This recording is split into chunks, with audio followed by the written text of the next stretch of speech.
Grabe talaga ang lakas ng Lakers, halos hindi pa nga sila nagseryoso masyado tambak ng malaki ang Utah Jazz sa score na 132-113. Naglaro na nga mga idol itong si Luka Doncic sa kanyang debut game sa Los Angeles Lakers.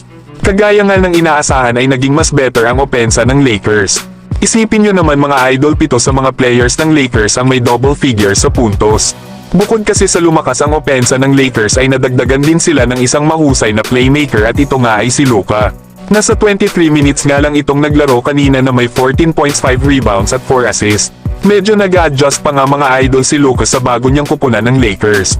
Di nga rin ito masyado binabad considering nakababalik pa lang nito galing sa injury. Pero nag-step up naman ang iba nitong mga kasama.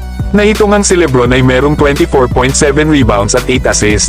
Austin Reeves na may 22 points, 9 rebounds at 4 assists. At Rui Hachimura na may 21 points at 6 rebounds. Kaya isipin nyo na lang mga idol kung magseseryoso ang Lakers.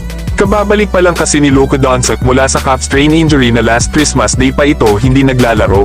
Isa pa ay hindi rin naman ganon kalakas ang kanilang kalaban kaya hindi masyado pinaglaro si Luka Doncic. Medyo bumaba na nga rin ngayon ang mga minuto nila Reeves at LeBron. Lalo at meron na silang isang kasamang Luka na offensive player at playmaker pa. Isa pa ay gumaganda na rin ang contribution ng kanilang second unit.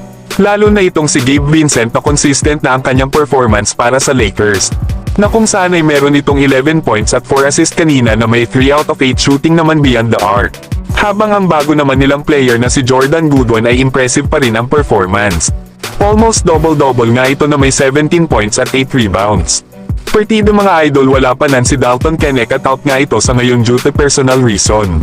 Alam naman natin na kilala rin ito na offensive player at sharpshooter. Kaya kulang na lang talaga sa Lakers ay isa pang sentro na rim protector.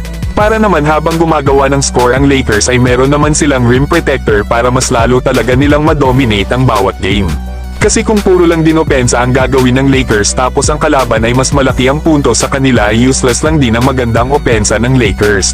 Dahil naman sa panalo na ito ng Lakers ay may record na sila na 32 wins and 19 losses.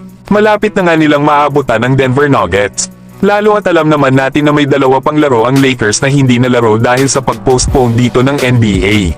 Ito nga ay dahil sa nangyaring wildfire sa Los Angeles. Kaya maganda itong senyales sa Los Angeles Lakers na makakakuha sila ng magandang pwesto pagdating ng playoffs. Pero kayo mga idol, ano ang masasabi nyo sa debut game ni Luka Doncic?